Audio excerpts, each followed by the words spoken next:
नमस्कार किसान मित्रों। आज हम हमारे इस वीडियो में गन्ने की फसल के बारे में जानकारी देंगे। यह जानकारी हम आपको टोटल 11 स्टेप में देंगे।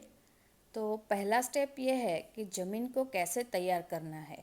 इसके लिए आपको दो पारी के बीच में कम से कम 4.5 फीट का अंतर रखना ज़रूरी है। फिर दूसरा स्टेप आता है गन्ने का बियारण।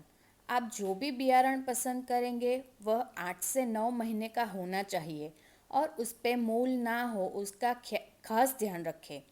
तीसरा स्टेप आता है कि हम गन्ने को एक पैर या दो पैर यानी एक आई बर्ड और या दो आई बर्ड का ले सकते हैं।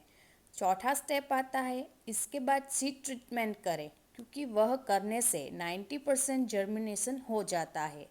पांचवा स्टेप है खेत में गन्ने को कैसे लगाएं।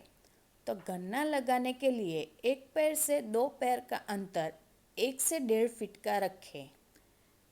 छठा स्टेप है गन्ना लगाने के 5 से 10 दिन के बाद आप फर्स्ट ड्रिंचिंग दीजिए जिससे गन्ने में फंगस ना आए और जर्मिनेशन अच्छे से हो जाए। सातवां स्टेप आता है आप एक पारी से दूसरी पारी के बीच में जो खरपतवार निकलता है उसके लिए आप ट्रैक्टर से खेड़ कर लीजिए। खेड़ करने से बीज का जो पारा होता है वह भी टूट जाएगा। आठवें स्टेप में हम बताएंगे कि आपको कैसे खाद डालना है और कैसे स्प्रे करना है। पहला ड्रिंचिंग हम 5 से 10 दिन में करेंगे।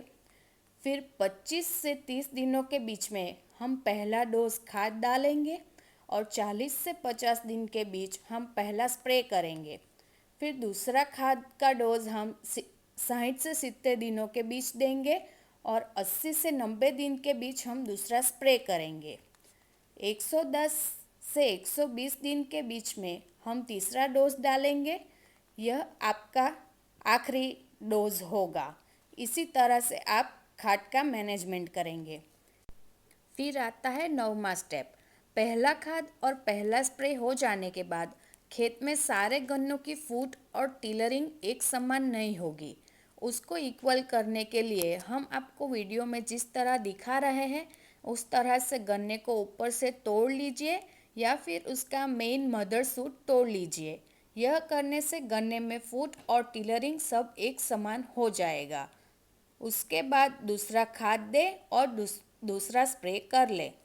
10वें स्टेप में तीसरा डोज खाद डालने के बाद खेत में फाइनल पारा चढ़ा लीजिए और यह ध्यान रखें कि आप जो भी पारा चढ़ा रहे हैं वो थोड़ा ऊंचा रहे जिससे बारिश में भी आपका गन्ना अच्छा रहे और आपको प्रोडक्शन अच्छा मिले।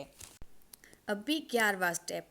अभी गन्ने की हाइट इतनी ज़्यादा होगी कि आप खेत के अंदर जाकर खाद नहीं डाल सकते, मगर अभी भी गन्ने को खाद की ज़रूरत रहेगी। इसलिए आप पानी के साथ एनपीके ग्रेड के वाटर सॉल्यूबल या फिर बैक्टीरियल खाद दे सकते हैं। हम आपको इस सारे स्टेप के बारे में अलग से जानकारी भी देंगे। ऐसी अधिक जानकारी के लिए यूट्यूब चैनल पर सब्सक्राइब करें।